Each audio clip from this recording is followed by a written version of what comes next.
Imagine this for a moment. The Airbus A380, the largest passenger plane ever built, was supposed to disappear.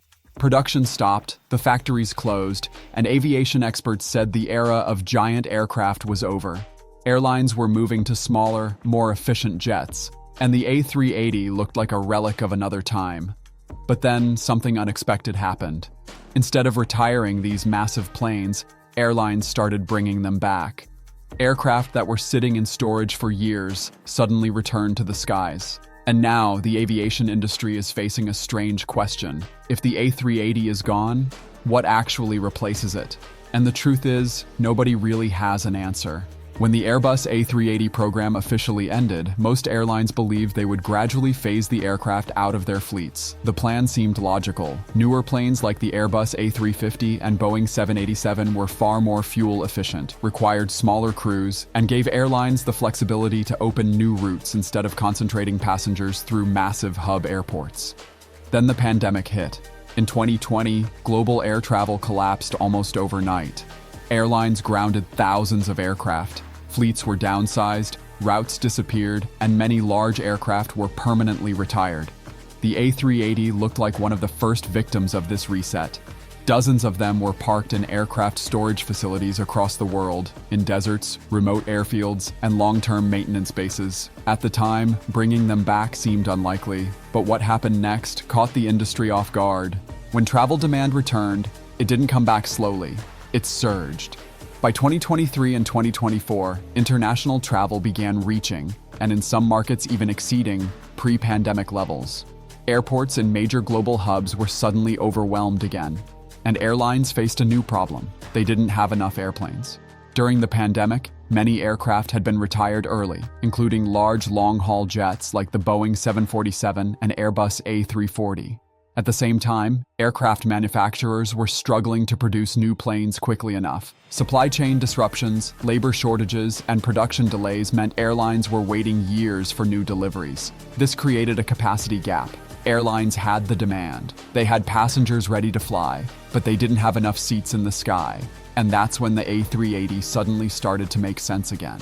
One A380 can carry over 500 passengers on a single flight. On extremely busy routes between global hubs, cities like Dubai, London, Singapore, Sydney, and Los Angeles, that kind of capacity is incredibly valuable. Instead of adding more flights, airlines could simply deploy a larger aircraft, and many of them did exactly that. Emirates began returning dozens of its A380s to service. Qantas reactivated aircraft that had been stored for years in the California desert. Singapore Airlines brought back several super jumbos after initially planning to retire them. Even airlines that had reduced their A380 fleets found themselves reconsidering earlier decisions. Suddenly, the aircraft that once seemed too big was becoming essential again. But bringing the A380 back into service wasn't easy. Many support systems had already been dismantled. Maintenance contracts had ended. Spare parts inventories were reduced. Some pilots had transitioned to other aircraft types and needed retraining. Airlines had to rebuild entire operational ecosystems just to keep the aircraft flying. And yet, despite all that effort, they chose to do it. Because on the world's busiest routes, there was simply no other aircraft that could replace the A380's capacity, which leads to an even bigger problem. The A380 may still be flying today, but Airbus is no longer building it. And as global travel demand continues to grow, the aviation industry is slowly realizing something uncomfortable.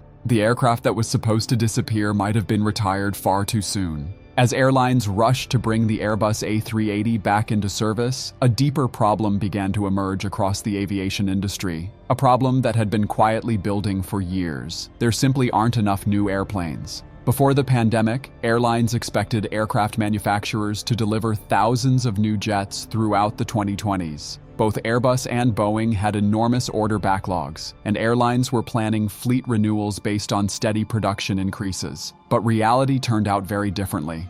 The global supply chain that supports aircraft manufacturing is incredibly complex. A single commercial aircraft requires millions of individual parts coming from hundreds of suppliers across dozens of countries. Engines, avionics systems, composite materials, wiring harnesses, landing gear. Every component depends on specialized manufacturers.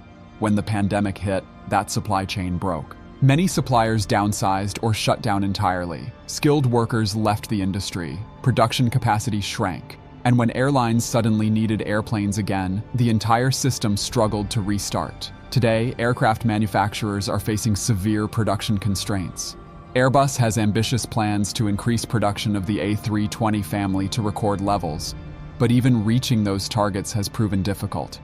Boeing, meanwhile, has faced years of setbacks, including safety crises, certification delays, and manufacturing issues that slowed the delivery of several aircraft programs. The result is a massive backlog. Airlines are waiting years, sometimes close to a decade, for new aircraft deliveries. And that delay is creating a capacity bottleneck across the entire global aviation system. At the same time, demand for air travel continues to rise. International tourism is recovering rapidly. Business travel is gradually returning. Emerging markets in Asia, the Middle East, and Africa are adding millions of new passengers every year. But airports themselves are also reaching physical limits. Many of the world's busiest airports, including London Heathrow, New York JFK, and Tokyo Haneda, cannot easily add new runways or expand flight slots. Environmental regulations, political opposition, and infrastructure constraints make expansion extremely slow and expensive. That means airlines cannot simply add more flights to meet rising demand. Instead, they must find ways to carry more passengers on the flights they already operate. And that brings the industry back to a familiar solution: larger aircraft. For decades, the aviation system balanced capacity by using a mix of aircraft sizes, from narrow-body jets for regional routes to massive wide-body aircraft for global hubs. But in recent years, aircraft development has focused almost entirely on smaller, more efficient long-range jets. The Airbus A350 and Boeing 787 are excellent aircraft, but they typically carry between 250 and 350 passengers. That's far fewer than the A380. Even the Boeing 777X, currently the largest new passenger aircraft under development, is expected to carry around 400 passengers in most airline configurations. It's large, but it still doesn't match the capacity of the A380. And that leaves the aviation industry facing a strange situation. The world is running out of very large passenger aircraft. Production of the Boeing 747 has ended. The Airbus A380 is no longer being built, and no manufacturer currently has plans to develop a new aircraft of that size. Which raises a critical question for the future of global aviation. If passenger demand keeps growing, and the world's largest aircraft are disappearing, if the aviation industry still needs aircraft with the capacity of the Airbus A380, the obvious question is simple: why isn't anyone building a replacement? At first glance, it might seem like an easy opportunity. Global passenger demand is rising, the largest aircraft are aging, and airlines are already struggling to add enough seats on the world's busiest routes. But building a new aircraft the size of the A380 is one of the most expensive industrial projects on Earth. Developing a modern commercial airliner can cost anywhere from $15 to $25 billion. For a super jumbo aircraft, with new engines, new materials, and an entirely new production system, the cost could be even higher. And aircraft manufacturers are extremely cautious after what happened with the A380. Despite its technological success, the aircraft never reached the level of global demand Airbus originally expected. Airbus once predicted that the market would need more than 1,200 very large passenger aircraft over the coming decades. In reality, only about 250 A380s were ever built. That gap between expectations and actual demand became a powerful lesson for the entire aviation industry. Airlines had discovered something important. Flexibility was often more valuable than size. Instead of operating a single massive aircraft between two hub airports, airlines increasingly preferred flying multiple smaller aircraft throughout the day. This allowed them to adjust capacity more easily, respond to seasonal demand changes, and open new routes between cities that previously didn't have direct connections. Aircraft like the Airbus A350, Boeing 787, and the upcoming Boeing 777X were designed exactly for that strategy. They offer long range, strong fuel efficiency, and lower financial risk compared to giant aircraft that require hundreds of passengers to be profitable. From a manufacturer's perspective, these aircraft are also easier to sell. Hundreds of airlines around the world can operate a 300-seat aircraft, but only a small number of airlines, typically large global carriers with massive hub networks, can consistently fill a plane with more than 500 passengers. That dramatically limits the potential market. And in aviation, the market size determines everything. Even if Airbus or Boeing wanted to design a new super jumbo aircraft today, they would need hundreds of firm orders from airlines before launching the program. Without that level of demand, the financial risk would simply be too large. So far, those orders haven't appeared. Airlines may still use the A380, but most of them are not asking manufacturers to build a new version, at least not yet, which leaves the industry in a strange and uncertain position. The aircraft that once defined global hub travel is slowly aging.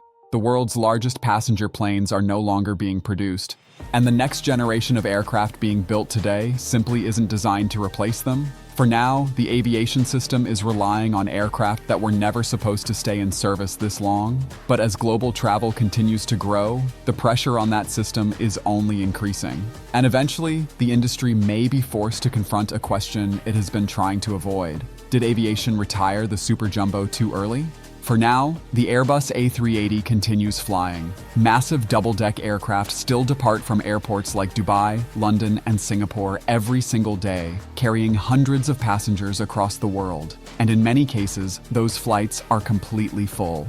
But the truth is, the A380 is living on borrowed time. These aircraft were never designed to fly forever. As the fleet ages, maintenance becomes more expensive, parts become harder to source, and airlines will eventually be forced to retire them, one by one.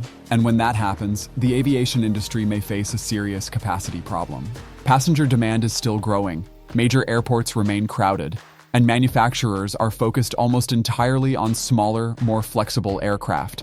Right now, there is no true replacement for the A380, no aircraft with the same size, the same passenger capacity, or the same ability to move enormous numbers of people between the world's busiest cities. So the question is no longer whether the A380 was a failure. The real question is something much bigger. When the last super jumbo finally leaves the sky, will the aviation industry realize it still needed it all along?